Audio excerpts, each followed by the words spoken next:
videos like this one here showing members of the self-proclaimed white nationalist group Patriot Front marching through the streets of D.C. on the 4th of July. D.C. police tell us the group dispersed without any arrest. Roswell Encina is the president and CEO of the U.S. Capitol Historical Society. And Roswell, we thank you for joining us. I mean, I guess first off, you take a look at that picture, and I'm just getting a sense of how you might be feeling by what we can see in those pictures. But why don't you tell us, what were you feeling in that moment, and how are you doing tonight?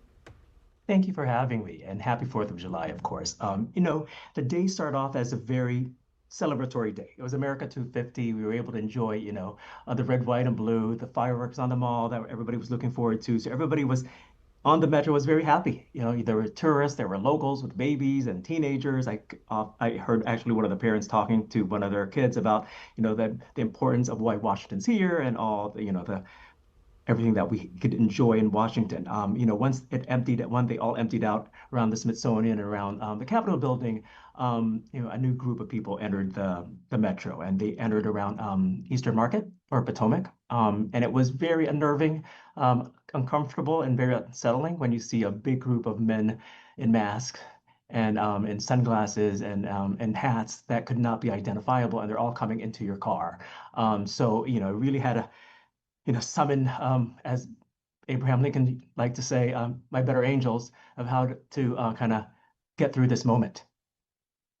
Well, can you walk us through what actually happened on that train? Was there any chatting? We can see from the pictures there, it looked pretty tense, or was it just silent? It was actually, they were quite civil. They were talking among themselves, and I rode with them for more than 20 minutes, from Eastern Market all the way up to New Carrollton. They kept to themselves. They were chatting among themselves, and I, was trying not to make eye contact. The one person that did give me some comfort was the Getty photographer, who was also on board, who was following them and taking pictures, because he was the only person that didn't have a mask on. And as I'm here at the U.S. Capitol Historical Society, it's very important to us to document history and to preserve it, and most importantly, to share it with everyone.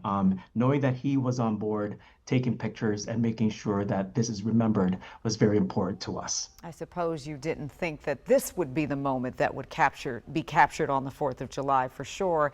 I know you talked about coming to this country as an infant, becoming a citizen, and really kind of living out this idea of what America's promise is. And then you're all of a sudden surrounded by men marching under a very different vision about who gets to belong here. Yeah. And so how do you hold both of those Americas in your head at the same time? What makes it more powerful, because it happened on the 4th of July, when we're supposed to be celebrating America 250 and the value of, democracy. And that one thing I realize is that democracy is very fragile, and we all have to do our part to make sure that we we need to stay engaged both with history and civics and education.